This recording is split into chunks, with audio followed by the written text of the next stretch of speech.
सबसे पहला जो क्वेश्चन है आपका कि इनमें से इनपुट डिवाइस है, इनपुट डिवाइस कौन सी है इनमें से? इनपुट डिवाइस आपको पता ही है, जो सिग्नल मतलब जिससे अपन अंदर जाते हैं कंप्यूटर के। सबसे पहले स्पीकर की बात करें तो स्पीकर से अंदर नहीं जाते, बाहर ही आते हैं। आवाज जो भी गाना वगैरह अपन सुनते हैं वो बाहर आता है। तो ये आपकी आउटपुट डिवाइस हो गई। क्या हो गई?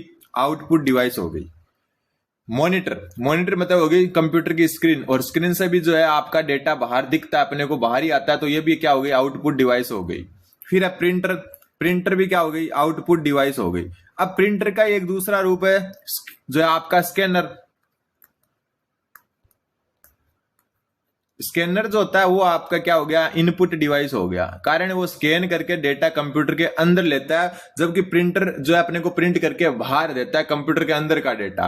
तो ध्यान रख लेना, आजकल वैसे दोनों चीजें अलग होती है, प्रिंटर अलग चीज होती है, स्कैनर अलग होता है, लेकिन आजकल दोनों एक ही जो है मशीन में आते हैं। उसी से स्कैनिंग होती है और उसी से प्रिंटिंग होती है। तो प्रिंटर तो आउटपुट है और स्कैनर इनपुट है, ध्यान रख लेना, ये सबसे कंफ्यूजिंग चीज है। फिर लाइट पेन, जिस पेन से मैं अभी लिख रहा हूं, तो इस पेन से मैं संदेश जो है कंप्यूटर के अंदर दे रहा हूं, तो मतलब क्या हो गया आपका? ये हो गया इनपुट डिवाइस। ठीक है, तो उत्तर ऑप्शन नंबर 4 हो जाएगा। और इस जो है पीडीएफ जो है ना इस क्लास की, वो टेलीग्राम ग्रुप दिया है, डिस्क्रिप्शन में लिंक दिया है, वहां पर ग्रुप में जो है क्लास जो है अपलोड होने के घंटा भर बाद में डाल दी जाएगी। तो वो आप जो है जाकर जरूर ज्वाइन कर लें टेलीग्राम ग्रुप को। वहां ये पूरी की पूरी क्लास जो है डाल दी जाएगी, एकदम सही की सही, ऐसी की ऐसी। ठीक है, फिर आपका क्वेश्चन नंबर 12 पीडीएफ डाल दी जाएगी इसकी। निम्न में से मल्टी यूजर ऑपरेटिंग सिस्टम कौन सा नहीं है? मल्टी यूजर का मतलब नाम से ही पता चल गया, एक से अधिक यूजर एक साथ काम कर सके। एक से अधिक यूजर एक साथ काम कर सके, एक साथ काम कर सके, वो होता है मल्टी यूजर ऑपरेटिंग सिस्टम कर सके।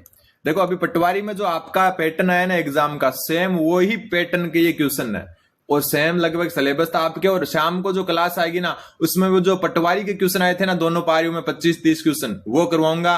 और इन दोनों क्लासेज में मैं साथ में उनके आसपास के क्वेश्चन बताऊंगा। ऐसा नहीं है कि पटवारी वाले क्वेश्चन मैंने बता दिए, उनके आसपास के क्वेश्चन और बताऊंगा साथ में शाम वाली क्लास में। और अगर दोनों क्लास आप देख लेते हो तो 5 क्वेश्चन में से जो है आप लगभग जो है 4-5 सही कर ही दोगे, क्योंकि इनके इर्द गिर्द ही घूमेगा सब कुछ। ठीक है, तो मल्टी यूजर ऑपरेटिंग सिस्टम कौन सा नहीं है ये पूछा है। तो सबसे पहले हम बात करें मल्टी यूजर ऑपरेटिंग सिस्टम के उदाहरण में डायरेक्ट आपको बता देता हूं कौन कौन से हैं। तो सबसे पहले मल्टी यूजर जो है आपके लिनक्स है, एक मैक ओएस एक्स है, खास करके एक्स वाले ध्यान रख लेना। ठीक है, इसके अलावा जो आपका ये उबंटू है, ये भी क्या है आपका मल्टी यूजर ऑपरेटिंग सिस्टम है। प्लस में एक यूनिक्स, कौन सा? यूनिक्स। ये जो है चारों के चारों आपके मल्टी यूजर ऑपरेटिंग सिस्टम है। ठीक है, बच गया कौन सा? एमएस डॉस, ये नहीं है। ये क्या आपका? ये सिंगल यूजर ऑपरेटिंग सिस्टम है, सिंगल यूजर ऑपरेटिंग सिस्टम। अब देखो सिंगल यूजर में क्या होगा कि इसमें एक ही यूजर जो है एक समय में क्या कर सकता है? कार्य कर सकता है। ठीक है, इसके और उदाहरण बात करें अपन तो इसमें जो है आपका एक आता है एमएस विंडो, वो इसी की श्रेणी में आता है। किसी की श्रेणी में आता है? Single user operating system. इसमें भी 2 प्रकार के होते हैं, एक तो सिंगल यूजर जो है सिंगल टास्क, और एक आपका हो जाता है सिंगल यूजर मल्टीटास्क। ये आपका सिंगल यूजर तो है लेकिन मल्टीटास्क है। क्या है? मल्टीटास्क। इसका मतलब क्या हो गया आपका कि यहां पर अपन एक से अधिक कार्य कर सकते हैं लेकिन सिंगल यूजर ही है। तो ध्यान रख लेना, सिंगल यूजर ऑपरेटिंग सिस्टम के 2 मुख्य उदाहरण, एक एमएस डॉस हो गया, एक एमएस विंडोज हो गया। ठीक है, एक आपका जो है पीसी डॉस, ये भी क्या आपका सिंगल यूजर ऑपरेटिंग सिस्टम है। एक हो गया मैक ओएस, मैक ओएस, ये सिंगल यूजर है आपका, और ओएस के आगे एक्स लग जाता है तब ये मल्टी यूजर है। ये भी ध्यान में रख लेना, मैक ओएस जो है आपका सिंगल यूजर ऑपरेटिंग सिस्टम है, और जब मैक ओएस के आगे एक्स लग जाता है तो ये मल्टी यूजर ऑपरेटिंग सिस्टम है। तो उत्तर हो जाएगा इसका ऑप्शन नंबर 4। फिर है आपका वर्ल्ड विंडो में हेल्प सेंटर ओपन करने के लिए प्रयुक्त कमांड कौन सी है? मैं वापस बता रहा हूं आपको, अच्छे से जो है इन क्लासेज को देख लेना। एग्जाम को जो आपकी पीवाई को जो जस्ट आपका पटवारी का एग्जाम हुआ उसके 25 क्वेश्चन लाऊंगा और उसके आसपास के क्वेश्चंस कवर करेंगे जो है अपन क्या और बन सकते हैं, और इनमें से आपके लगभग क्वेश्चन कवर होने के चांस रहेंगे। तो वर्ल्ड विंडो में हेल्प सेंटर ओपन करने के लिए प्रयुक्त कमांड कौन सी है? तो ऐसे क्वेश्चन आते हैं तो ध्यान रख लेना, इसका उत्तर हो जाएगा ऑप्शन नंबर 3। F जो 1 है आपका, वो जो है हेल्प सेंटर ओपन करने के लिए कमांड है। आपके एमएस वर्ड, एमएस जो है पावर पॉइंट और एमएस एक्सेल जो है सिलेबस में है। ठीक है, फिर अपन बात करें F2 की। किसकी बात करें? F2 की। तो F2 जो है ये रीनेम यानी किसी चीज का नाम चेंज करने के लिए। और जो एक्सेल है आपका, एक्सेल में जो इसका यूज क्या होता है, क्योंकि एक्सेल अपने सिलेबस में, तो ध्यान रख लेना F2 का एक्सेल में यूज होता है एडिट सेल, यानी सेल में सेल को एडिट करने के लिए। ठीक है, फिर आता है F7। F7 होता है स्पेलिंग चेक करने के लिए, स्पेलिंग चेक करने के लिए कि कोई गलत तो नहीं कर रहे अपन। और F4 क्या होता है? F4 जो है आपका, ये यूज किसके लिए होगा? ये होगा एक्सेल के अंदर होगा अंतिम क्रिया दोहराने के लिए, अंतिम क्रिया दोहराने के लिए, दोहराने के लिए। ठीक है, तो यहां पर आपका हेल्प सेंटर ओपन करने के लिए F1, मतलब सबसे ये याद रखो, सबसे पहले अपने को हेल्प ही चाहिए 1। ठीक है, स्पेलिंग चेक करनी है तो आपको ध्यान रखना है F7। रीनाम या एडिट करनी है आपको, सेल रीनेम करनी है, एडिट करनी है तो F2। और आपका अंतिम क्रिया दोहराने के लिए F4 का यूज करते हैं। फिर अगला क्वेश्चन, माइक्रोसॉफ्ट एक्सेल की वर्कशीट में हाइपरलिंक इंसर्ट करने की शॉर्ट कुंजी है। देखो ऐसी शॉर्ट कुंजी आपकी अभी पटवारी में भी पूछी है, हालांकि ये थोड़ी सी हार्ड होती है लेकिन फिर भी अपने को ध्यान में रखनी है। देखो ये जो ज्यादा हार्ड होती है ये तो पूछेंगे नहीं, कंट्रोल वाली ज्यादा पूछेंगे, तो कंट्रोल वाली आपको याद होनी चाहिए।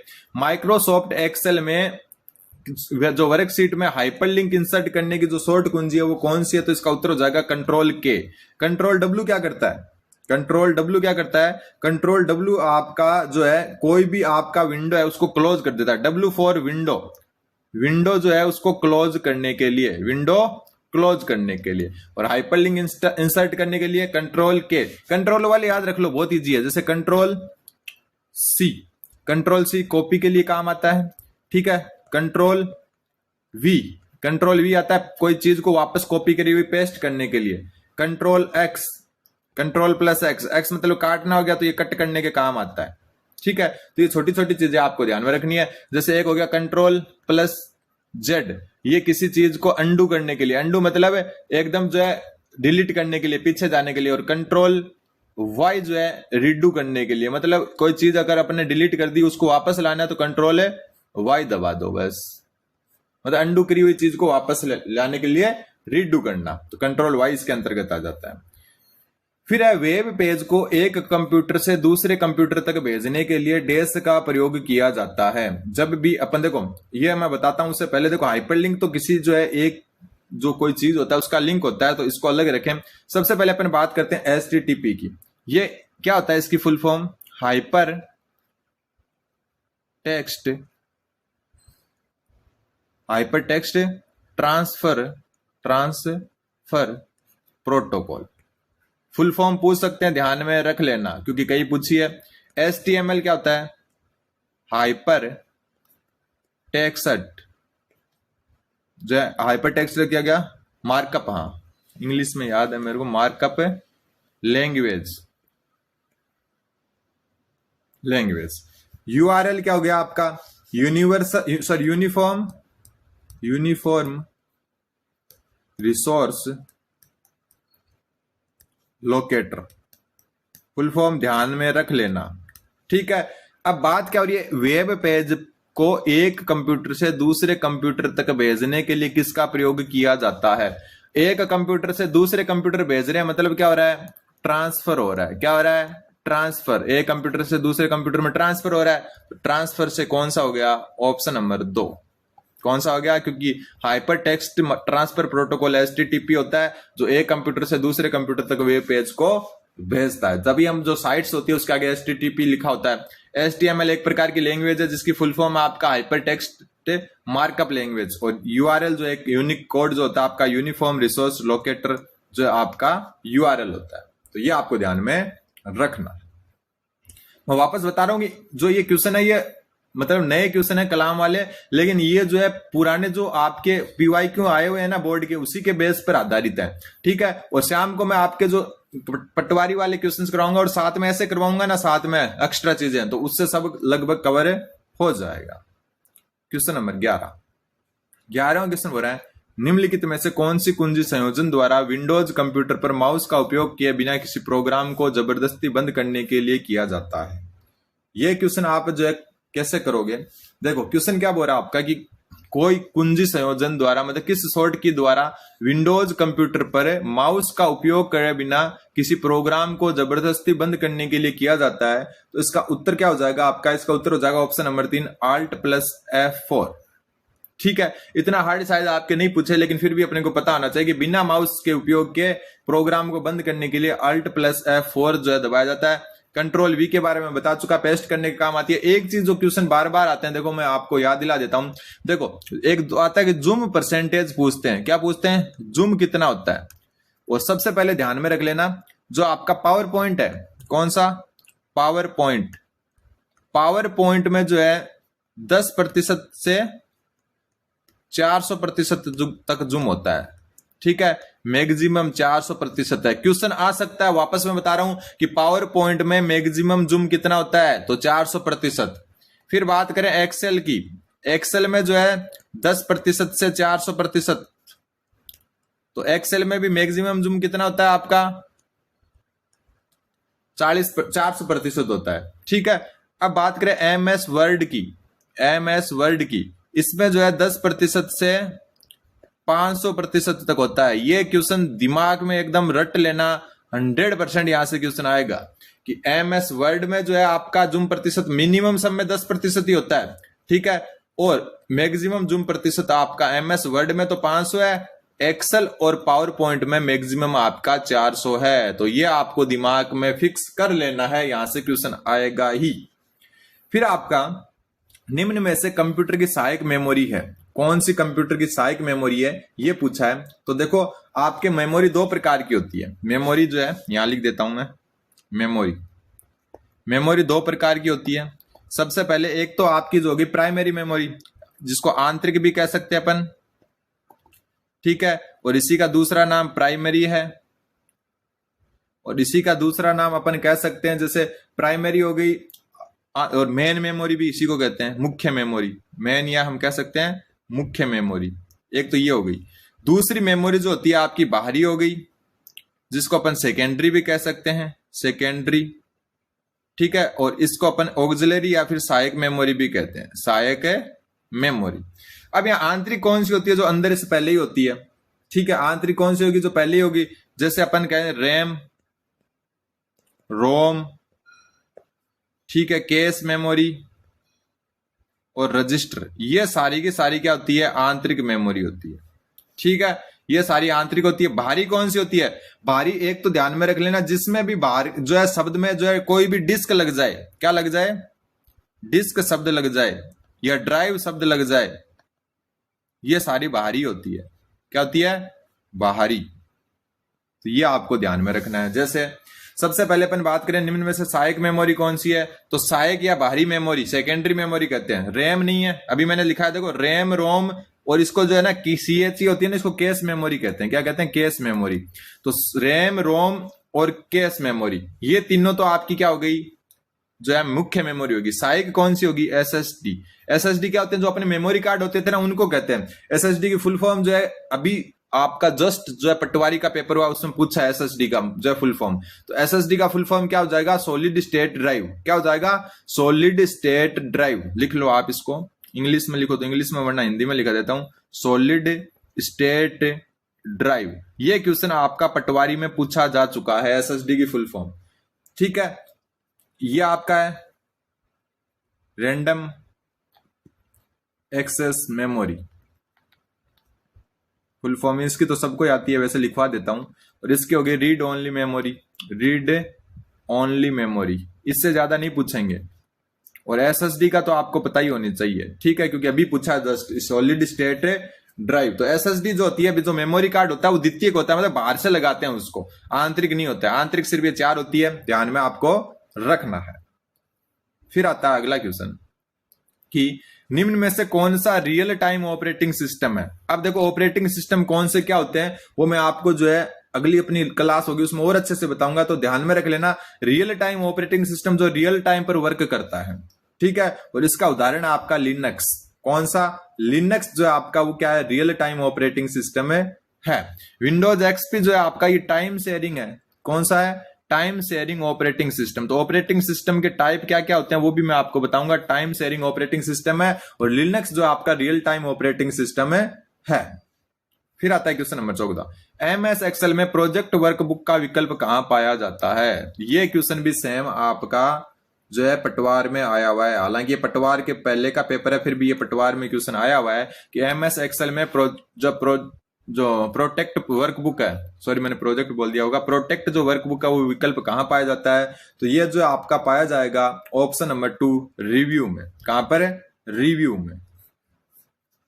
अगला क्वेश्चन, सम इक्वल सम $1 प्लस $B प्लस $1, ये जो है आपका किस प्रकार का रेफरेंस है। ये आपका एक्सेल से संबंधित है। किससे? एक्सेल से संबंधित। और एक्सेल में जो है ये आपके फॉर्मूले होते हैं, इसे 3 प्रकार के होते हैं, रिलेटिव रेफरेंस, एब्सोल्यूट रेफरेंस और मिक्स्ड रेफरेंस। रिलेटिव रेफरेंस ध्यान रख लेना, एकदम इजी तरीका बताऊंगा, ज्यादा नहीं करेंगे। रिलेटिव वो होता है कि जो बदलता रहता है, जो रेफरेंस बदलता रहता है वो होता है रिलेटिव रेफरेंस। एब्सोल्यूट में डॉलर का चिन्ह आ जाता है, बस जो वहां भी डॉलर का चिन्ह दिख जाए आपको एब्सोल्यूट रेफरेंस कर देना। तो यहां डॉलर दिख रहा है ना, ये रहा डॉलर, तो यहां पर उत्तर एब्सोल्यूट रेफरेंस हो जाएगा। डॉलर दिखते ही एब्सोल्यूट जो है डिफरेंस कर देना आप, ठीक है, किसी से पूछना ही नहीं है फिर तो, ठीक है। मिक्स्ड में क्या होता है? दोनों मिक्स होते हैं, तो ये चीज आपको ध्यान में रखनी है, ठीक है। जहां भी डॉलर दिख जाए एब्सोल्यूट रेफरेंस कर देना। फिर अपना क्वेश्चन नंबर अगला 5 क्वेश्चन और है अपने अच्छे से। सीपीयू क्रियान्वयन की प्रक्रिया में जो है विचार करना और सत्य कथन बताना है। सीपीयू क्रियान्वयन की प्रक्रिया में निर्देशों का नियंत्रण करना और गणना करता है। बिल्कुल, सीपीयू जो है क्रियान्वयन मतलब कोई प्रोसेसिंग होती है, उसकी प्रक्रिया में निर्देशों को नियंत्रित करता है, इसलिए इसको सेंट्रल प्रोसेसिंग यूनिट कहते हैं। बिल्कुल सही बात है। एएलयू में गणनाओं के अति अल्प समय में संग्रहण हेतु मेमोरी का कार्य रजिस्टर और एक्यूमुलेटर द्वारा किया जाता है। बिल्कुल, ALU arithmetical logical unit, ALU की फुल फॉर्म आपका है अर्थमेटिक, क्योंकि फुल फॉर्म पूछते हैं और क्या पता यही पूछ ले, लॉजिकल यूनिट, ठीक है। ये आपको बताइए सेंट्रल प्रोसेसिंग यूनिट होती है, सेंट्रल प्रोसेसिंग यूनिट। जो बन सकता है वो क्वेश्चन अपन जरूर करेंगे, प्रोसेसिंग यूनिट, ठीक है। एएलयू का कार्य गणनाओं से संबंधित होता है, अर्थमेटिक मतलब गणना है, ठीक है। आईआर जो है मेमोरी में सीपीयू द्वारा प्रोसेस किए जाने वाले अगले निर्देश नहीं, वर्तमान निर्देश के एड्रेस को रखा जाता है इसमें, वर्तमान निर्देश को। तो ये वैसे आपके काम का नहीं है, तो ये गलत हो गया। 1 और 2 सही है, उत्तर हो जाएगा ऑप्शन नंबर जो है 1, ठीक है।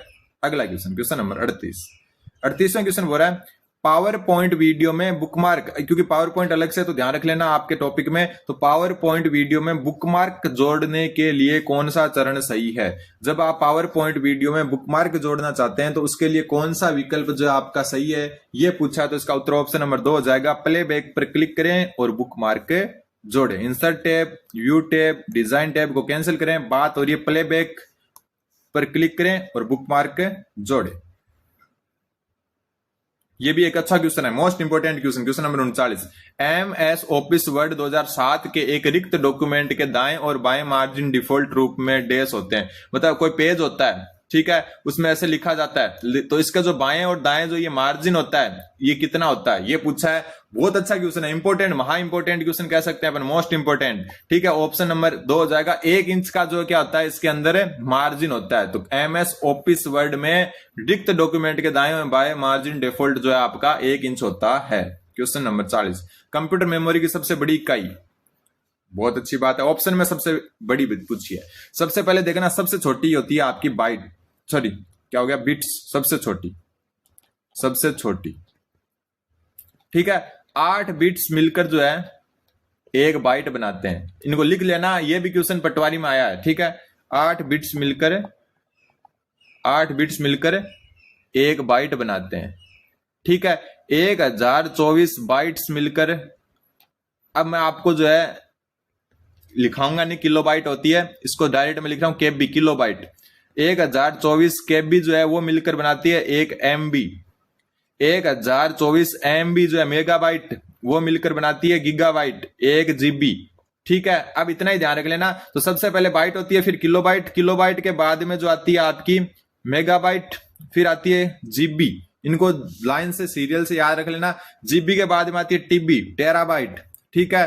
फिर आती है PB, फिर आती है EB, और फिर आती है आपकी ZB और फिर आती है YB। बस इतना याद रख लेना। यहां से भी पटवारी में भर्ती में क्वेश्चन आया है और आपके भी आ सकता है। KB से बड़ी MB, MB से GB। बस इनको पहला अक्षर याद रख लो, KMGTPE। कैसे भी याद रखना चाहो आप, YZ। ठीक है, KB MB GB TB इतना तो सबको आता है। इसके बाद में बस PE याद रख लो, P, और लास्ट में Z आता है, तो इसमें भी लास्ट में जो है Z के बाद में Y उल्टा है। इसमें यहाँ इस साइड से स्टार्ट है, सॉरी, Z के बाद में Y उल्टा है, बस लास्ट में Z आता है, लेकिन यहाँ पर Y आता है, Z पहले आ जाता है, बस P। ये इतना याद रख लो। यहाँ से एक क्वेश्चन 100% छपने वाला है। तो इसमें सबसे बड़ी कौन सी होगी? गीगाबाइट होगी, GB। Question number 41, Android mobile operating system का पहला वर्जन कब लॉन्च किया गया? तो ये 2008 में लॉन्च किया गया HTC ड्रीम कंपनी द्वारा। किसके द्वारा? HTC ड्रीम कंपनी द्वारा 2008 में Android mobile operating system launch किया गया पहला। तो ये आपके मोस्ट इंपोर्टेंट है उनको। तो सबसे पहला जो क्वेश्चन आया था कि कंप्यूटर शब्दावली में FTP का पूर्ण रूप क्या है? सुबह वाली क्लास में मैंने आपको जो क्लासेज में जो क्वेश्चंस करवाए थे उसमें बहुत सारी जो है आपको फुल फॉर्म करवाई थी। तो इसमें जो FTP है इसके जो पूर्ण रूप या जो फुल फॉर्म है आपकी वो क्या होगी? तो इसका उत्तर हो जाएगा फाइल ट्रांसफर प्रोटोकॉल। ठीक है, फाइल ट्रांसफर प्रोटोकॉल है, ये इसका उत्तर हो जाएगा। एक जो है चीज मैं आपको बताना चाहता हूं कि सबसे तेज मेमोरी कौन सी होती है? तेज गति किसमें? मेमोरी में। मतलब मेमोरी जो होती है उनमें सबसे तेज गतियां जो है किस किस की होती है? तो सबसे जो तेज मेमोरी होती है वो कहलाती है आपकी रजिस्टर। इसके बाद में केस मेमोरी होती है सबसे तेज, इसको जो है केस कहते हैं, स्पेलिंग पर मत जाइए। फिर आता है रैम का नंबर, रैंडम एक्सेस मेमोरी। ठीक है, तो ये आपको जो है मेमोरी की गति है इनको ध्यान में रखना है। ठीक, और ज्यादातर चीजें मैं जो अपनी सुबह वाली क्लास हुई थी उसमें मैं करवा चुका, तो वो क्लास भी देखें और ये भी देखें। और इसकी PDF जो है आपको डिस्क्रिप्शन में टेलीग्राम ग्रुप का लिंक है उसमें मिलेगी। सुबह वाली क्लास की PDF डाल दी गई है। फिर आपका क्वेश्चन नंबर 15, मतलब अगला क्वेश्चन, स्प्रेडशीट में सेल डेटा का कौन सा प्रकार सामान्यतः प्रयुक्त नहीं होता है? स्प्रेडशीट किस में होती है? MS एक्सेल में होती है। किस में होती है? MS एक्सेल में। अब जो है इसमें कौन सा जो है आपका प्रकार सामान्यतः प्रयुक्त नहीं होता है स्प्रेडशीट में सेल डाटा का? तो देखो, न्यूमेरिकल वैल्यू होती है बिल्कुल, डेट और टाइम होता है बिल्कुल, लेबल और फॉर्मूला जो है ये भी यूज होता है, लेकिन यूजर ऑथेंटिकेशन नाम से कोई भी आपका जो है सेल डेटा प्रयुक्त नहीं होता है। तो उत्तर हो जाएगा ऑप्शन नंबर सी। यहां पर एक चीज आपको ये ध्यान में रखनी है कि MS एक्सेल की जो स्प्रेडशीट होती है उसमें सेल डेटा में कौन कौन प्रयुक्त होता है? तो डेट और टाइम, लेबल और फॉर्मूला और न्यूमेरिकल वैल्यूज प्रयुक्त होती है, नहीं को ध्यान में नहीं रखना है अपने को। और कल के मैं बता दूं, कल अपनी इंग्लिश का जुगाड़ जो है उसको कंटिन्यू रखेंगे। सुबह आपकी इंग्लिश की क्लास आएगी, ठीक है, और शाम को आपकी जो है जनरल साइंस की क्लास आएगी, जनरल साइंस की क्लास आएगी शाम को। तो ये चीज आपको ध्यान में रखना है, क्योंकि इंग्लिश का जुगाड़ अपन नहीं भूल सकते। इंग्लिश में अपने को अच्छा करना है तो उसकी क्लास कल सुबह आपको मिल जाएगी। फिर निम्नलिखित में से कौन सा कंप्यूटर नेटवर्क का एक प्रकार नहीं है? कंप्यूटर नेटवर्क का एक प्रकार कौन सा नहीं है? तो देखो, लेन, मैन, वैन, पेन, ये चारों के चारों जो है प्रकार होते हैं, लेकिन इनकी फुल फॉर्म जो है वो अलग है। यहाँ लार्ज एरिया नेटवर्क नहीं होता है लेन की फुल फॉर्म, तो ये हो जाएगी, ये होता है लोकल एरिया नेटवर्क। क्या होता है? लेन, लोकल एरिया नेटवर्क। तो ये जो है फुल फॉर्म इसकी गलत लिखी हुई है, लोकल एरिया नेटवर्क होता, तो अब ये क्या है? कंप्यूटर नेटवर्क का एक प्रकार हो जाता। तो नहीं पूछा है, तो उत्तर ऑप्शन नंबर 1 हो जाएगा। ठीक है, एक इनकी फुल फॉर्म ध्यान में रख लेना। लेन होता है लोकल एरिया नेटवर्क, मैन होता है मेट्रोपॉलिटन एरिया नेटवर्क, वैन होता है वाइड एरिया नेटवर्क, और पेन होता है आपका पर्सनल एरिया नेटवर्क। ये सारे कंप्यूटर नेटवर्क के प्रकार हैं। ये आपके पटवारी भर्ती में जो आया हुआ क्वेश्चन है वो है। फिर MS वर्ड जो आपके सिलेबस में वर्तमान में खुले दस्तावेज को बंद करने के लिए निम्नलिखित में से कौन सी शॉर्टकट कुंजी का उपयोग किया जाता है? सुबह वाली क्लास में एक ऐसा क्वेश्चन मैंने करवा दिया था कि वर्तमान में खुले दस्तावेज को बंद करने के लिए निम्नलिखित में से कौन सी शॉर्टकट कुंजी का उपयोग किया जाता है? तो खुले जो है MS वर्ड में कोई दस्तावेज या कोई फाइल आपकी खुली हुई है, उसको बंद करने के लिए जो आपका शॉर्ट की यूज ली जाती है वो है Ctrl+W। ठीक है, W फॉर विंडो याद रख लेना। विंडो मतलब कोई भी विंडो या डॉक्यूमेंट खुला हुआ है, दस्तावेज खुला हुआ है, उसको बंद कर सकते हैं। Ctrl+R जो है आपका पेज को रीलोड करने के काम आता है, रीलोड पेज। ठीक है, या फिर जो है आपका जो भी टेक्स्ट होते हैं, यानी कि जो भी अक्षर होते हैं, उनको टेक्स्ट को दाईं ओर संरेखित करने के काम भी आता है, दाईं ओर संरेखित करने के काम Ctrl+R।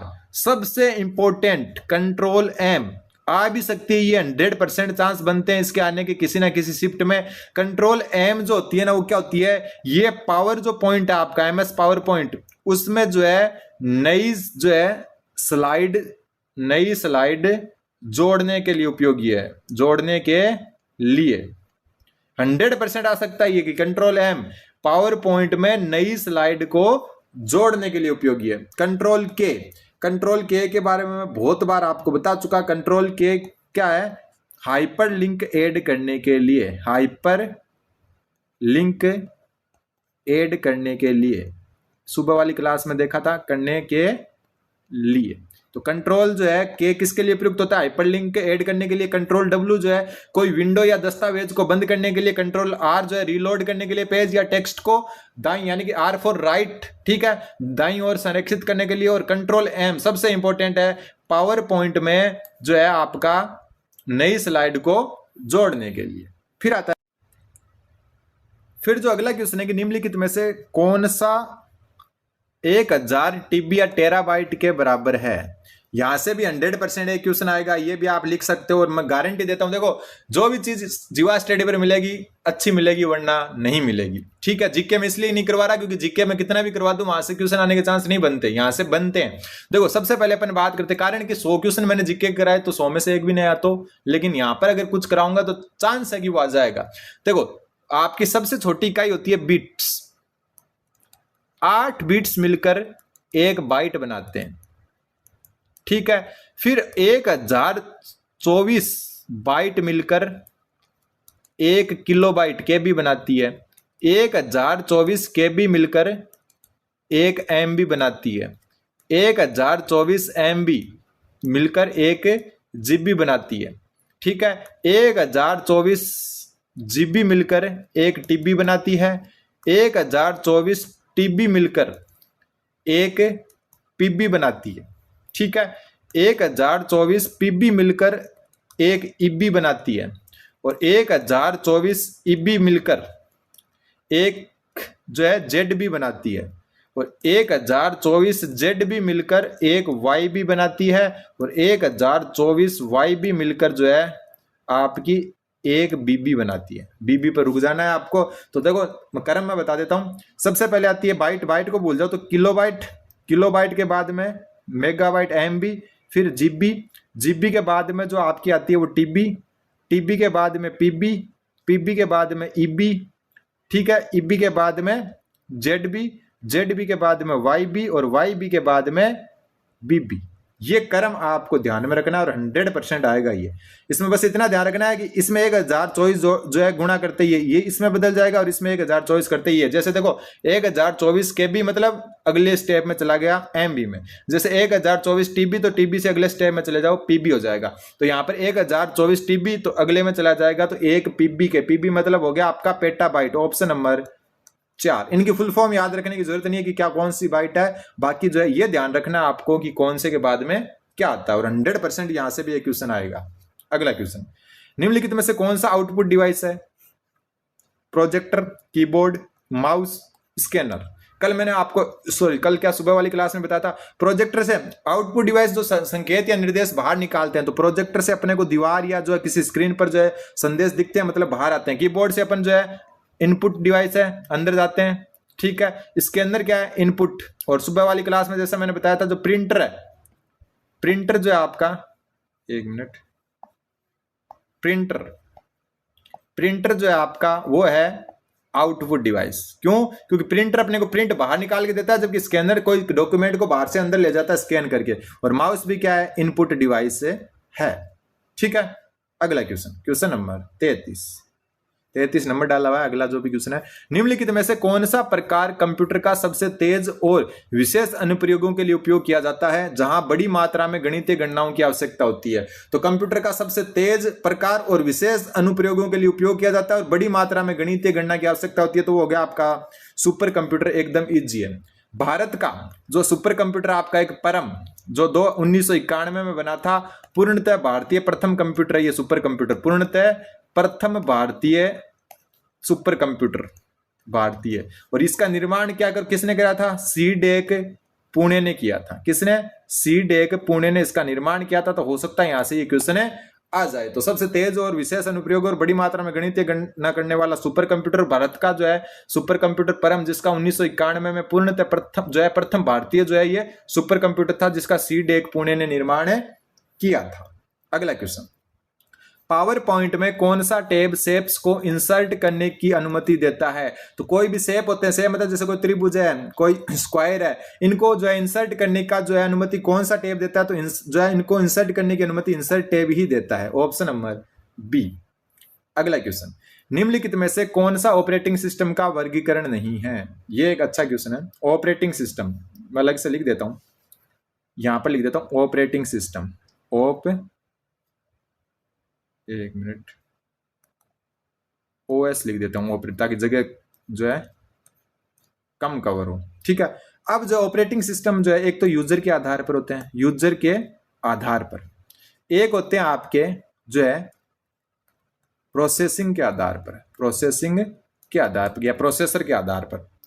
फिर कलर चेंज कर लेते हैं ताकि जो है मिक्स नहीं हो जाए ये। सबसे पहले यूजर आधारित की बात करें तो ये 3 प्रकार के होते हैं। पहला सिंगल यूजर, जिस पर एक टाइम में एक ही यूजर काम कर सके।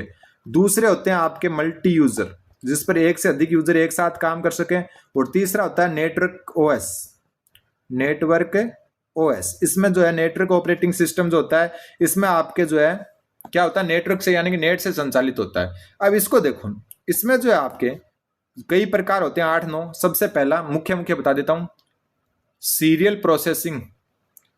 प्रोसेसिंग ओएस यानी ऑपरेटिंग सिस्टम लास्ट में सबके लगा लेना। फिर बैच प्रोसेसिंग, सीरियल प्रोसेसिंग मतलब एक बार में एक ही प्रोसेसिंग हो रही है। बैच प्रोसेसिंग मतलब एक कार्य के अलग अलग बैच बनाकर प्रोसेसिंग हो रही है। 3 नंबर पर फिर जो आपका आता है वो हो गया आपका बैच प्रोसेसिंग के बाद में 3 नंबर पर जो आता है वो आ गया मल्टीटास्किंग, मतलब एक साथ बहुत सारे टास्क करना, मल्टीटास्किंग ऑपरेटिंग सिस्टम। 1 मिनट, ये क्या ओपन हो गया, 1 मिनट। फिर चौथा जो है आपका वो है मल्टी प्रोसेसिंग। मल्टीटास्किंग में मतलब एक साथ बहुत सारे जो है काम कर रहा है, मल्टी प्रोसेसिंग में मतलब एक साथ बहुत सारे प्रोसेसर पर काम हो रहा है। 4 हो गए, यहां लिख रहा हूं। पांचवा आपका रियल टाइम प्रोसेसिंग जो है रियल टाइम, ध्यान रख लो बस, आगे ऑपरेटिंग सिस्टम लगता जाएगा। फिर आएगा टाइम शेयरिंग ऑपरेटिंग सिस्टम। 7वां जो आपका होता है मल्टी प्रोग्रामिंग, जिस पर एक से अधिक प्रोग्राम हो, मल्टी प्रोग्रामिंग जो है आपका ऑपरेटिंग सिस्टम। 8वां जो हो जाएगा वो एम्बेडेड ऑपरेटिंग सिस्टम, ठीक है। और 9वां जो हो जाएगा आपका डिस्ट्रीब्यूटेड ऑपरेटिंग सिस्टम, ये आ रहा है, ठीक है। तो ये प्रोसेसिंग के आधार पर है, ये यूजर के आधार पर है। तो देखो टाइम बेच, ये रहा बैच प्रोसेसिंग वाला टाइम बैच, तो ये तो है। मल्टीटास्किंग, ये रहा मल्टीटास्किंग। आपके अलग से ऑपरेटिंग सिस्टम जो है सिलेबस में मल्टी प्रोग्रामिंग, ये रहा मल्टी प्रोग्रामिंग। तो बच गया कौन सा आपका मल्टी थ्रेड, जो थ्रेडिंग है वो कोई किसी भी प्रकार का ऑपरेटिंग सिस्टम नहीं होता है। अगला क्वेश्चन, कंप्यूटर विज्ञान के क्षेत्र में निम्नलिखित में से एसएसडी का पूर्ण रूप क्या है? सुबह ही मैंने बताया था एसएसडी क्या है, आपका सेकेंडरी स्टोरेज है, सेकेंडरी मेमोरी है, ठीक है, मेमोरी, या इसको हम कह सकते हैं सहायक मेमोरी है। ये सुबह की क्लास में चर्चा कर चुके हैं, सहायक मेमोरी। तो ये जो है इसका फुल फॉर्म होता है आपका solid state drive, option number B उत्तर हो जाएगा। अगला क्वेश्चन, अपनी कार्य प्रणाली के अनुसार निम्नलिखित में से कौन सा कंप्यूटर की श्रेणी में नहीं आता? कार्य प्रणाली के आधार पर कंप्यूटर जो है इनको 3 भागों में बांटा गया है। सबसे पहले एनालॉग कंप्यूटर जो ताप दाब वगैरह नापता हो, ताप दाब आधारित, ठीक है। दूसरा आपका होता है डिजिटल, जो बाइनरी अंकों पर काम करता है, बाइनरी अंकों पर मतलब 0 और 1 पर काम करता है। फिर हाइब्रिड यानी कि एनालॉग प्लस जो डिजिटल, दोनों का मिक्स रूप हो जाता है। तो यहां पर जो हाइड्रोब्रिड है ऐसा कुछ भी नहीं होता है, हाइब्रिड होता है दोनों का मिक्स। बाकी जो है एनालॉग जो ताप दाब आधारित होता है, डिजिटल जो होता है वो बाइनरी अंकों पर आधारित होता है।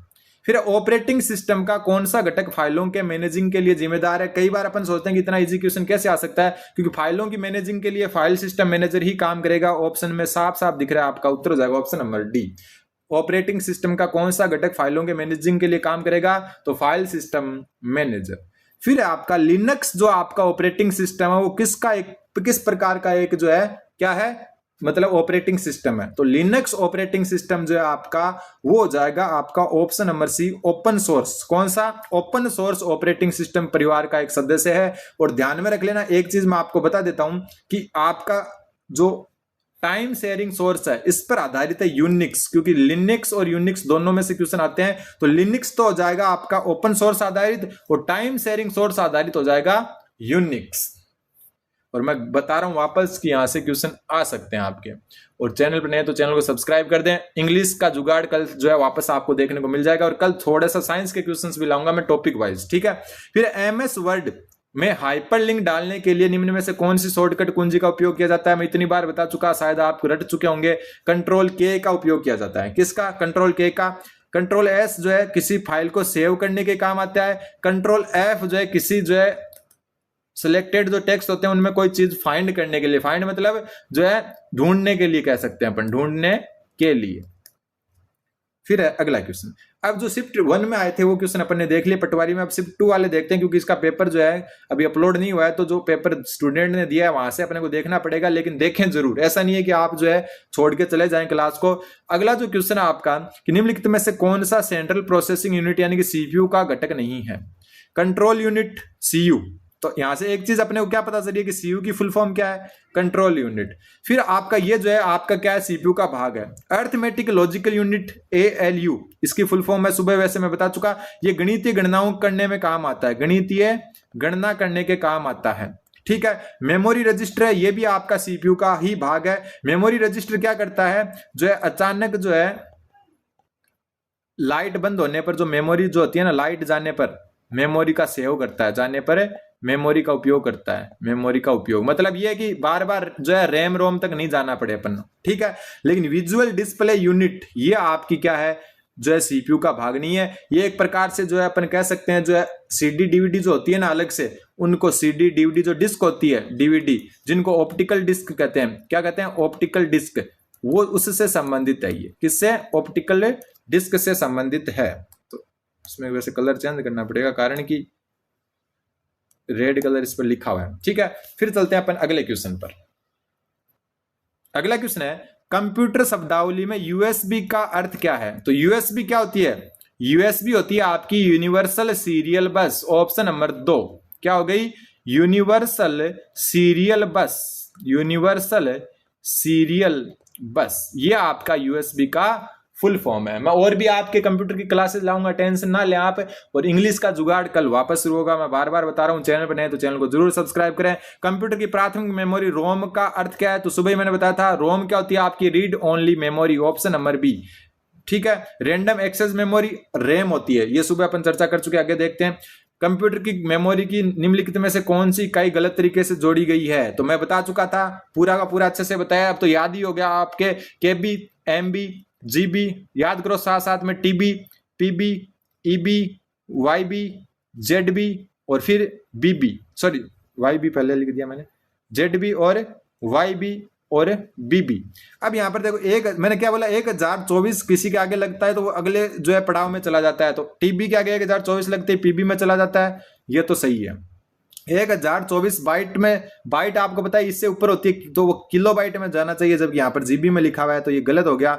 ये 1 केबी के बराबर होगा, ठीक है। और ऊपर बता चुका मैं 8 बिट्स 1 बाइट के बराबर होते हैं और 1024 केबी, जैसे 1000 लगा आगे वाले में शिफ्ट हो जाता तो 1 MB के बराबर हो गया। तो उत्तर हो जाएगा इसका ऑप्शन नंबर बी। फिर आपका निम्नलिखित में से कौन सा एक ऑनलाइन स्टोरेज है जिसके लिए इंटरनेट कनेक्टिविटी की आवश्यकता होती है? मतलब कौन सा एक ऑनलाइन स्टोरेज जो है आपका ऐप या जो है सॉफ्टवेयर है जिसके लिए इंटरनेट कनेक्टिविटी की आवश्यकता होती है? कोई हार्ड डिस्क होती है, उसमें बिना इंटरनेट के अपन जो है क्या कर सकते हैं, कोई भी चीज जो है डाल सकते हैं या सेव कर सकते हैं। SSD सॉलिड स्टेट ड्राइव जिसे मेमोरी कार्ड जैसा आता है, तो इसमें भी अपन बिना जो है नेट के डाल सकते हैं, मेमोरी कार्ड में भी डाल सकते हैं। लेकिन जो क्लाउड स्टोरेज होती है इसमें जो है आपके जो है नेट की आवश्यकता होती है। तो उत्तर हो जाएगा क्लाउड स्टोरेज। फिर निम्नलिखित में से कौन सी कंप्यूटर के इनपुट डिवाइस का उदाहरण है? प्रिंटर। प्रिंटर क्या होता है? Output device. मॉनिटर यानी कि जो स्क्रीन होती है वो क्या होती है? आउटपुट, अपने को संदेश बाहर देती है। स्पीकर भी क्या होता है? आउटपुट, बाहर अपने को वॉइस देता है। लेकिन माउस से अपन निर्देश कंप्यूटर को अंदर देते हैं, तो ये क्या होगा? इनपुट डिवाइस हो गया। फिर निम्नलिखित में से कौन सा क्लाउड स्टोरेज का उदाहरण नहीं है? क्लाउड स्टोरेज का उदाहरण जो है आपका कौन सा नहीं है? सबसे पहले ड्रॉप बॉक्स, बिल्कुल ध्यान रख लेना, ड्रॉप बॉक्स जो है क्लाउड स्टोरेज है। वन ड्राइव बिल्कुल जो है आपका जो है क्लाउड स्टोरेज है। गूगल ड्राइव बिल्कुल है, लेकिन LX ड्राइव ये किसी भी प्रकार का कोई क्लाउड स्टोरेज नहीं है। तो उत्तर हो जाएगा आपका ऑप्शन नंबर डी। फिर आपका निम्नलिखित में से कौन सी प्रमुख रिलेशन डेटाबेस प्रबंधन प्रणाली द्वारा उपयोग की जाने वाली सबसे लोकप्रिय क्वेरी भाषा कौन सी है? मतलब कोई भी रिलेशन डेटाबेस प्रबंधन प्रणाली है उसके द्वारा उपयोग की जाने वाली सबसे लोकप्रिय क्वेरी जो भाषा है आपकी, तो इसमें यह मत कर देना, उत्तर ऑप्शन सी हो जाएगा इसका। कौन सी जो है आपका स्ट्रक्चर्ड क्वेरी लैंग्वेज, कौन सी स्ट्रक्चर्ड क्वेरी लैंग्वेज, इसको SQL लैंग्वेज भी कहते हैं। फिर इथरनेट कार्ड को इस नाम से भी जाना जाता है, यानी इथरनेट जो कार्ड है उसको अन्य किस नाम से जाना जाता है? इथरनेट क्या होता है? इथरनेट क्या होता है? ये आपका वायर्ड मतलब क्या हो गया? जो तार युक्त हो, ठीक है। वायर्ड जो है वायर्ड नेटवर्किंग तकनीक है, ये टेक्निक या तकनीक है ये, मतलब जो है तारों द्वारा जो है बहुत सारे जो है आपके कंप्यूटरों को जोड़ने की जो प्रक्रिया होती है उसको इथरनेट कहते हैं। बहुत सारे कंप्यूटर जो है एक साथ जोड़े जाते हैं, इससे बहुत सारे कंप्यूटर को जो है तारों द्वारा, किसके द्वारा? तारों द्वारा इसमें जोड़ा जाता है, इसको इथरनेट कहते हैं। इंटरनेट के जैसे ही होगा, इंटरनेट में वायरलेस होता है, इसमें जो है तार होते हैं। फिर आपका जो है इसको अन्य किस नाम से जाना जाता है? तो इसका उत्तर हो जाएगा आपका option number B, network interface card. किसके नाम से? नेटवर्क इंटरफेस कार्ड के नाम से भी जाना जाता है। फिर आपका डेटा ट्रांसफर की दर क्या होती है? तो डेटा ट्रांसफर जो है उसकी दर को कहते हैं अपन 1 सेकंड में जो सोर्स होता है या स्रोत होता है उससे और गंतव्य के बीच प्रसारित बिट्स की संख्या, मतलब जो बिट्स होती है वो 1 सेकंड में जो सोर्स है उससे डेस्टिनेशन यानी कि स्रोत से गंतव्य तक कितनी जाती है, उस बिट्स की संख्या को अपने डेटा ट्रांसफर दर कहते हैं। कंप्यूटर शब्दावली में GUI का पूर्ण रूप क्या है? सुबह वाली क्लास में मैंने आपको HTTP, HTML इन सब की जो है URL इनकी फुल फॉर्म बताई थी, आप जो है जरूर देखना। एक www इसकी क्या होती है? वर्ल्ड वाइड वेब, ये भी ध्यान में रखनी है आपको एक, ठीक है। तो GUI जो होता है ग्राफिकल यूजर इंटरफेस होता है, तो graphical user interface option number D उत्तर हो जाएगा। क्या होगा? Graphical user interface. फिर आपका निम्नलिखित में से कौन सा एक ऑपरेटिंग सिस्टम नहीं है? ऑपरेटिंग सिस्टम आपको पता होना चाहिए जो कंट्रोल करता है पूरे जो है, चाहे मोबाइल हो या फिर जो आपका कंप्यूटर हो। मैक OS जो है आपका क्या है?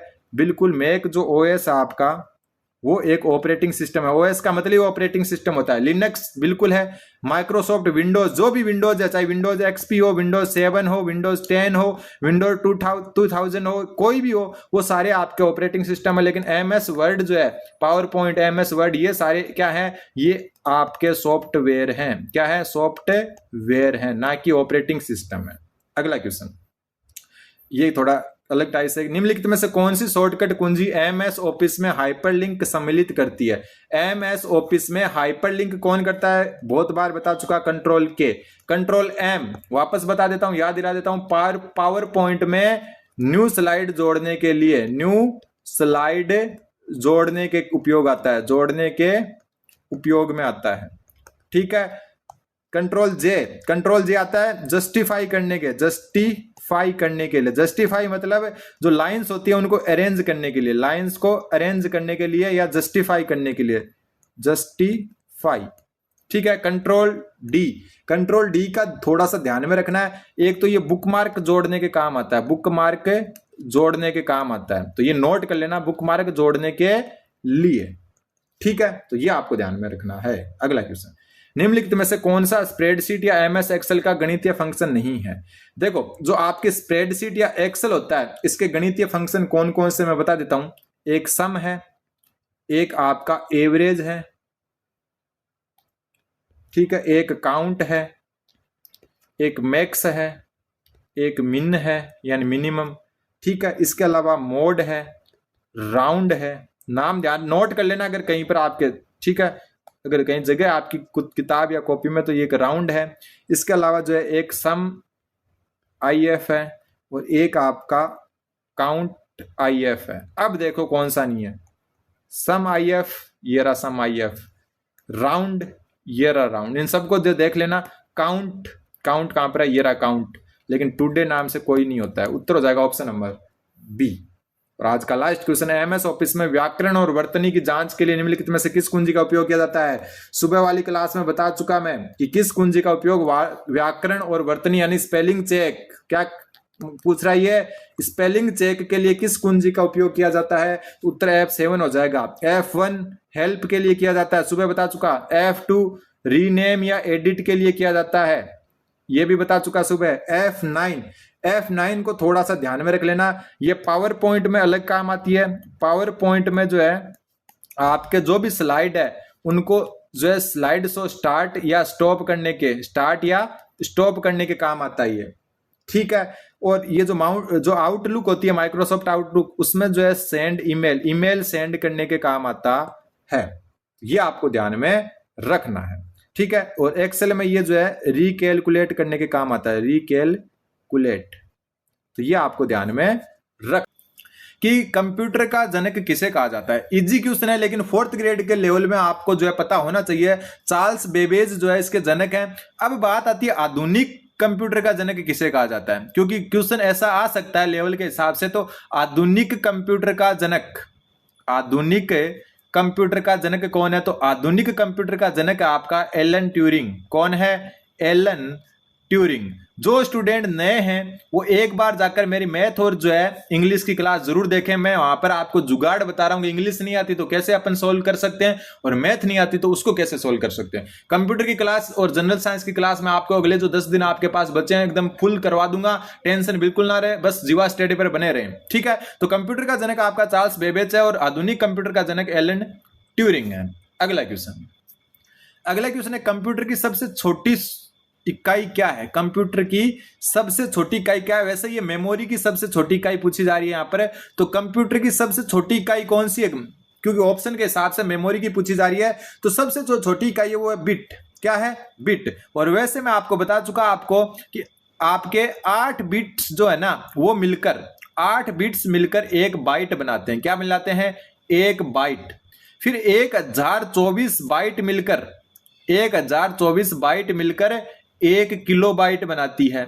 1024 किलोबाइट मिलकर क्या बनाती है, आपके जो है 1 मेगाबाइट। ऐसे ही चलता रहता है ये सिस्टम। 1024 मेगाबाइट मिलकर 1 टेराबाइट। तो मैं इसको थोड़ा सा बता देता हूं। बाइट देखो, केबी के बाद में आती है एमबी, एमबी के बाद में आती है जीबी, ये याद रख लेना। जीबी के बाद में आती है टीबी, टीबी के बाद में आती है आपकी पीबी, पीबी के बाद में आती है ईबी, ईबी के बाद में आती है आपकी कौन सी, जो है जेडबी, जेडबी के बाद में आती है वाईबी, और वाईबी के बाद में आती है बीबी। तो ये एक क्रम आपको याद रखना है। वैसे मैं पहले बता चुका, और यहां से क्वेश्चन 100% आएगा, किसी ना किसी शिफ्ट में या सभी शिफ्ट में 100% आएगा, आप देख लेना आप, ठीक है। तो एक चीज ये ध्यान रख लेना, बस 8 बिट्स मिलकर एक बाइट बनाते हैं। बाकी 1024 बाइट किलोबाइट, 1024 किलोबाइट जो है मेगाबाइट, और 1024 MB मिलते ही 1 GB, 1024 GB मिलते ही 1 TB। ये आगे चलता रहता है।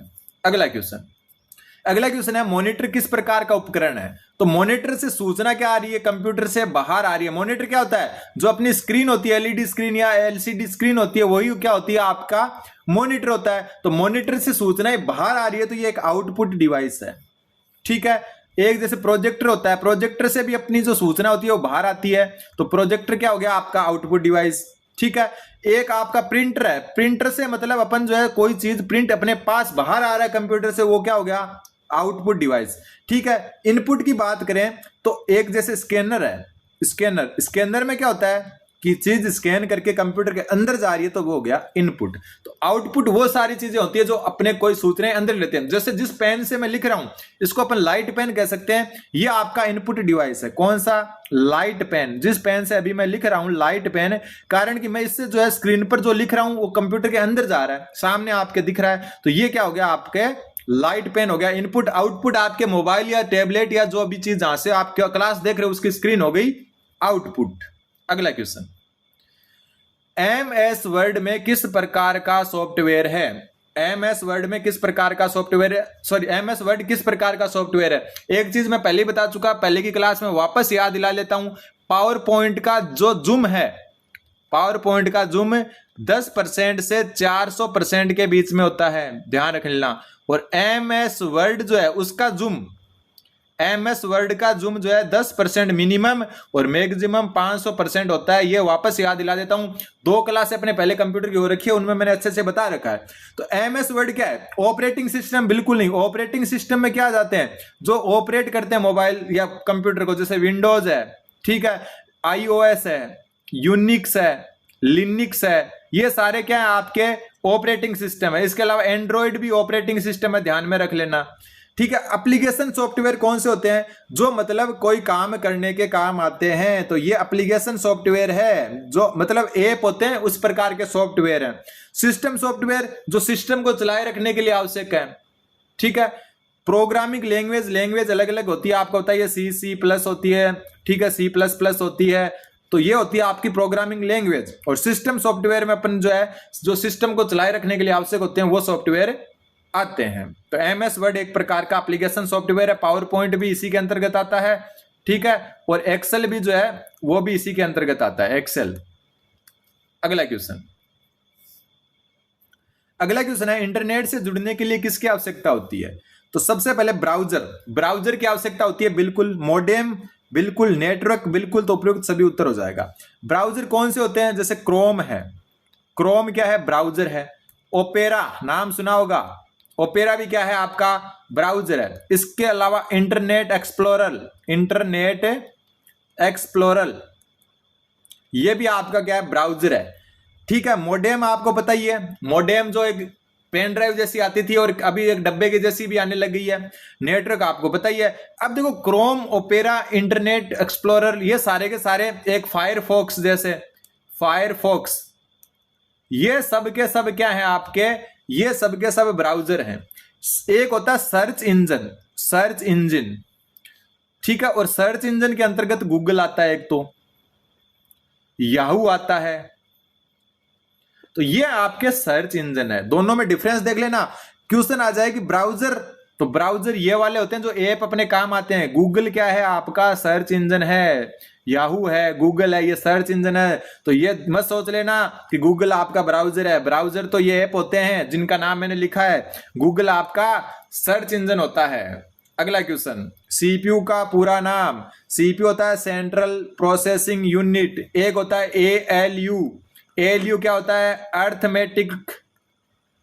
अर्थमेटिक्स लॉजिकल यूनिट,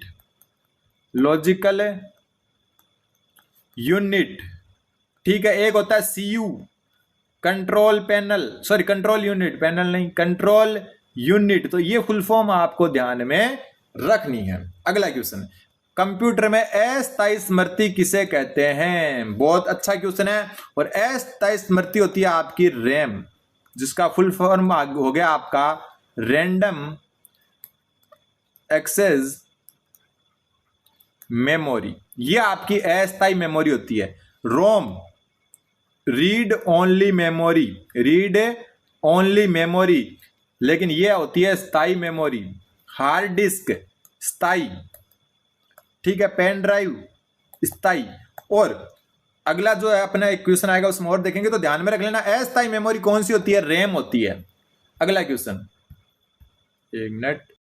अगला जो क्वेश्चन है आपका, Ctrl+C का प्रयोग किसके लिए किया जाता है? तो कॉपी करने के लिए, पेस्ट करने के लिए Ctrl+V, कट करने के लिए कंट्रोल और कैंची बना दो बस X, और सेव करने के लिए Ctrl+S। तो ये आपको ध्यान में रखना है। Ctrl+C जो है कॉपी करने के लिए काम में आता है।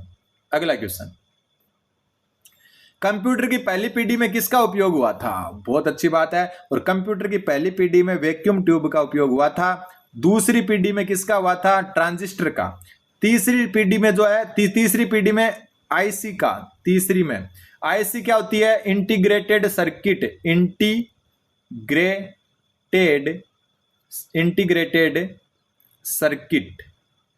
एक मिनट, यहाँ ये वाला हटा दो, सर्किट, ये होता है आईसी की फुल फॉर्म। और चौथी पीढ़ी में कौन सी हुई थी? फर्स्ट में तो ये हो गई, चौथी पीढ़ी में जो है आपके हुई थी वेरी लार्ज स्केल आईसी की। पांचवी पीढ़ी में हुई थी आपकी अल्ट्रा लार्ज स्केल आईसी की। तो ये आपको ध्यान में रखना है। अगला क्वेश्चन, वेबसाइट का पता क्या कहलाता है? तो किसी भी वेबसाइट का पता होता है वो यूआरएल कहलाता है, और यूआरएल की फुल फॉर्म होती है आपकी यूनिफॉर्म रिसोर्स लोकेटर। ध्यान में रख लेना, बात हो रही है यूनिफॉर्म की, यूनिवर्स नहीं है। HTTP पहले ही बता चुका मैं, hyper text transfer protocol. IP की फुल फॉर्म इंटरनेट प्रोटोकॉल। बहुत अच्छा क्वेश्चन है, इंटरनेट प्रोटोकॉल, ये होती है आईपी की फुल फॉर्म। www की वर्ल्ड वाइड वेब। तो ये आपको ध्यान में रखना है। जो भी स्टूडेंट चैनल पर है, चैनल को सब्सक्राइब जरूर कर दें। आईपी एड्रेस किस संख्या पद्धति में होता है? तो ये बाइनरी जो है आपकी संख्या पद्धति पर होता है। बाइनरी में या तो 0 होता है या 1 होता है, बस 2 ही संख्याएं होती है। तो इस पर बेस्ड होता है कौन सा आईपी, जिसको इंटरनेट प्रोटोकॉल कहते हैं। विंडोज ऑपरेटिंग सिस्टम किस प्रकार का है? मल्टीटास्किंग मतलब एक साथ बहुत सारे टास्क कर सकता है। सिंगल टास्किंग मतलब एक समय में एक ही टास्क कर सकता है। बैच प्रोसेसिंग मतलब कोई काम को बहुत सारे बैच में बनाकर करता है। और नेटवर्क ओएस, ये तो खुद ऑपरेटिंग सिस्टम है। तो यहां पर आपका हो जाएगा कौन? नेटवर्क ऑपरेटिंग सिस्टम तो है नहीं है, क्योंकि बिना नेटवर्क के भी चलता है। इसका उत्तर हो जाएगा मल्टीटास्किंग। विंडोज जो है, चाहे विंडोज कोई सी भी हो, 2007 हो, विंडोज 7 हो, विंडोज 2000 हो, विंडोज XP हो, विंडोज 10 हो, 9 हो, ये होती है आपकी सिंगल यूजर। अगर यूजर के हिसाब से पूछ लेते तो कौन सी होती? Single user plus multitasking. Single user plus multitasking जो है ऑपरेटिंग सिस्टम है। तो उत्तर हो जाएगा इसका ऑप्शन नंबर ए। DNS का पूरा नाम क्या है? ये होता है डोमेन नेम सिस्टम। ये भी आपका इंपॉर्टेंट है, ध्यान में रखना। चैनल जीवा स्टडी पर है तो सब्सक्राइब कर दें। मैथ और इंग्लिश की क्लास भी ना देखना भूलें। अब देखो, यूआरएल जो होता है आपका यूनिफॉर्म रिसोर्स लोकेटर, उसमें HTTP तो अपन ने देख लिया, हाइपरटेक्स्ट ट्रांसफर प्रोटोकॉल। लेकिन ये एस लगा होता है, इसका मतलब क्या होता है? Most important question. और जो ये एस लगा होता है ना, इसका अर्थ होता है सिक्योर। ना तो सर्विस होता है ना सर्वर, इसका होता है सिक्योर। ऑप्शन नंबर बी उत्तर हो जाएगा। MS एक्सेल में ये जो सिग्मा है, इसको सिग्मा कहते हैं। बटन का उपयोग किसके लिए होता है? तो ये जो है मैथ वाले स्टूडेंट जानते होंगे, सिग्मा का उपयोग होता है जोड़ने के लिए। किसके? जोड़ या सम करने के लिए। तो MS एक्सेल में सिग्मा जो है, इस बटन का उपयोग होता है आपका जोड़ या सम करने के लिए। अगला क्वेश्चन है, फिशिंग शब्द किससे संबंधित है? गुड और इंपॉर्टेंट क्वेश्चन है आपका कि फिशिंग शब्द किससे संबंधित है? तो ये इंटरनेट धोखाधड़ी से संबंधित है। कौन सा शब्द? फिशिंग। एक होता है आपका बूटिंग। कौन सा? बूटिंग। बूटिंग क्या होता है? कंप्यूटर को ऑन ऑफ करना, या कंप्यूटर को ऑन ऑफ करना, ये आता है बूटिंग के अंतर्गत। ठीक है। और इंटरनेट धोखाधड़ी है वो आपकी फिशिंग कहलाती है। अगला क्वेश्चन, लिनक्स किस प्रकार का सॉफ्टवेयर है? अभी ऊपर बताया था मैंने कि लिनक्स आपका एक ऑपरेटिंग सिस्टम है। लिनक्स, यूनिक्स, विंडोज, ये सारे ऑपरेटिंग सिस्टम है। एंड्रॉइड, iOS, ये सारे के सारे क्या हैं? आपके ऑपरेटिंग सिस्टम है। तो उत्तर हो जाएगा option number B. Operating system जो कंप्यूटर को ऑपरेट करते हैं। ठीक है। फिर इनमें से कौन सी सेकेंडरी स्टोरेज डिवाइस है? सेकेंडरी जिसको द्वितीयक स्टोरेज डिवाइस या मेमोरी कहते हैं, या इसको अपन कह सकते हैं बाहरी मेमोरी। ठीक। कैश मेमोरी, ये आपकी आंतरिक मेमोरी या प्राइमरी है। आंतरिक या प्राइमरी या प्राथमिक भी कह सकते हैं इसको। रैम भी इसी के अंतर्गत आती है। हार्ड डिस्क, बाहरी मतलब जो बाहर से आती है, तो हार्ड डिस्क इसका उत्तर हो जाएगा। रजिस्टर क्या है? ये भी आंतरिक है।